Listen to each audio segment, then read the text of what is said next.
இங்க பாரா, திரும்பி நில்லு, திரும்பி நில்லு. அடம் பண்ணி எடுத்து இங்க பாருங்க. இதுதான் உங்க அப்பா சட்டை, சரணோட அப்பா சட்டை. இது பாருங்க, அவனுக்கு கரெக்டா ஹைட்ல கரெக்டா தான் இருக்கு. ஆனா கொஞ்சம் சைட்ல லூஸா இருக்குல்ல. சொல்லுங்க, நீங்களே சொல்லுங்க, லூஸா இருக்கா இல்ல கரெக்டா இருக்கா சொல்லுங்க. அவங்க நைனா சட்டை தான் போடணும்னு ஒரே அடம் பிடிக்கிறான். நேத்துலாம் பாத்தீங்களா செம்ம கோவத்துல இருந்தான். இன்னைக்கு வந்து எப்பயுமே யூனிஃபார்ம் கழட்டுறானா கூட கழட்ட மாட்டான். வந்த உடனே வேக வேகமா கழட்டிட்டு உடனே சட்டை எடுத்து போட்டுக்கிட்டாரு. நாளைக்கு போட்டுக்கலாம்னு நேத்து சொல்லியிருந்தேன்ல.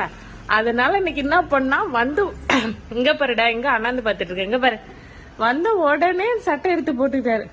யாருதுரா சட்டை? ஒழுங்கா சொல்லுங்க, பாத்து சொல்லு. நைனாதா? நீ ஏன் போட்டிருக்க நைனாது? சரண் ஒரு வார்த்தை சொல்லுவான். இந்த